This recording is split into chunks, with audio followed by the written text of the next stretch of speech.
Johar, Namaskar.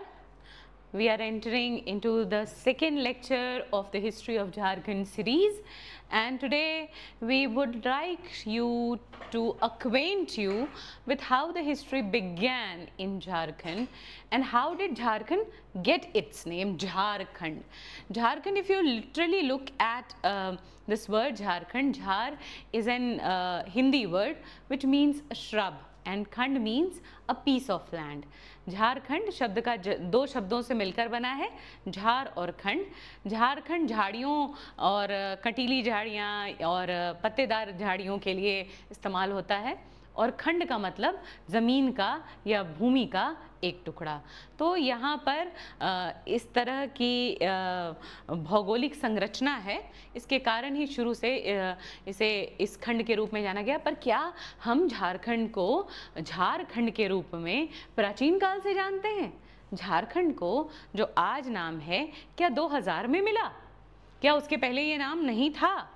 क्या इस नाम का प्रयोग सर्वप्रथम बार 2000 में हुआ, या फिर पहली बार जब झारखंड राज्य की मांग की गई, या क्या उसके पहले इतिहास में हम इस नाम की चर्चा को देखते हैं? तो झारखंड के इतिहास को समझने के लिए इसके नाम के इतिहास को समझना होगा। So if you want to understand the history of Jharkhand, you have to understand the history of the nomenclature of Jharkhand, and the present lecture is trying to situate this nomenclature into this framework of things।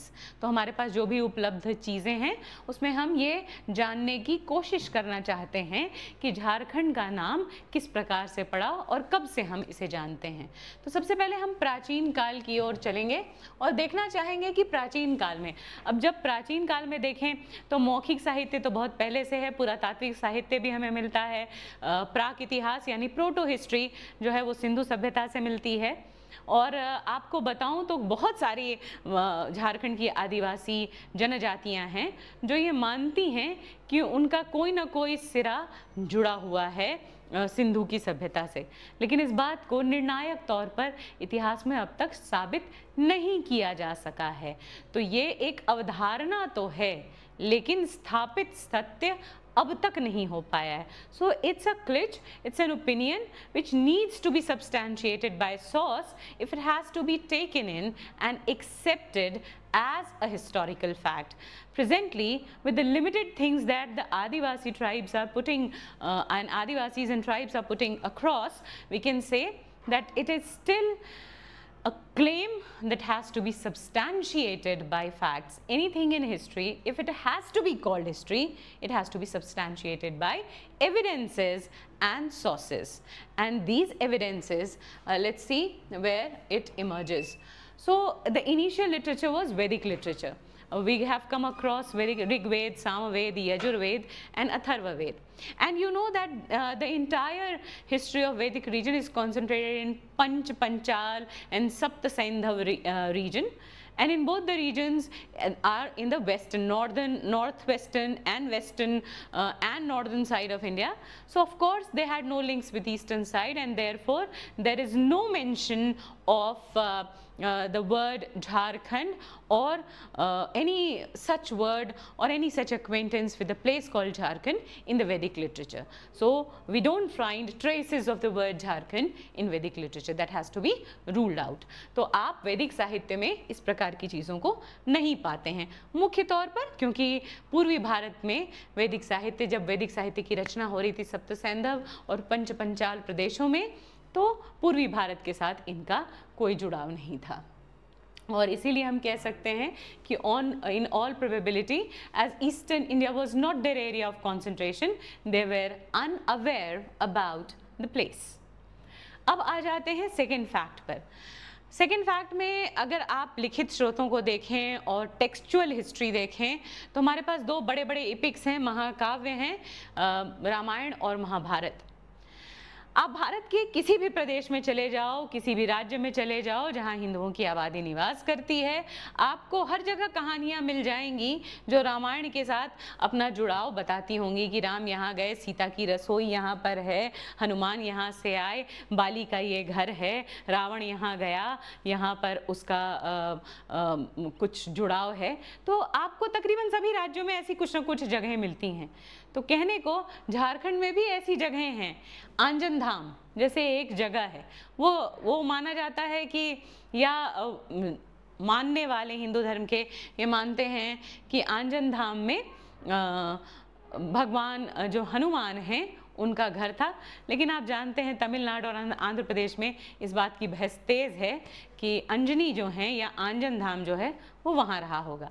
लेकिन झारखंड में भी ऐसा एक दावा तो प्रस्तुत किया ही जाता है। फिर राम रेखा धाम है, ये भी आप देख सकते हैं। राम रेखा धाम भी अपना जुड़ाव, कहते हैं कि राम घूमते फिरते इन जंगलों में भी आए और यहाँ भी कुछ दिन रहे। सीता जी की यहाँ रसोई भी है और इस रसोई में उन्होंने खाना बनाया। तो इस तरह की कहानियाँ आपको रामायण से जुड़ी हुई यहाँ भी मिल जाएंगी। झारखंड में भी इस तरह की कहानियों की बहुतायत है, क्योंकि बावजूद इसके कि झारखंड एक आदिवासी राज्य के रूप में आया है, लेकिन आज यहाँ सबसे बड़ी आबादी हिंदू आबादी है। और हिंदू आबादी अपने आप को अपने ईश्वर के साथ, अपनी कहानियों के साथ पूरी तरह से जोड़ कर रखती है। इसलिए इस तरह की जगहों की हमें कमी नहीं दिखाई देती। इसके बाद हमारा दूसरा महाकाव्य आता है महाभारत। महाभारत एक ऐसा ग्रंथ है जिसमें हमें सर्वप्रथम बार लिखित स्रोत में झारखंड के प्रदेश की चर्चा मिलती है। The very first evidences in written history about the place is in Jharkhand. वहाँ महाभारत का एक पर्व यानी एक चैप्टर है जिसे दिग्विजय पर्व कहते हैं। दिग्विजय पर्व में पुंडरिक देश की चर्चा की गई है और वो पुंडरिक देश वर्तमान का झारखंड माना जा सकता है और इसकी संभावनाएं सबसे ज़्यादा हैं, सबसे बलशाली हैं कि वो पुंडरिक देश झारखंड रहा होगा।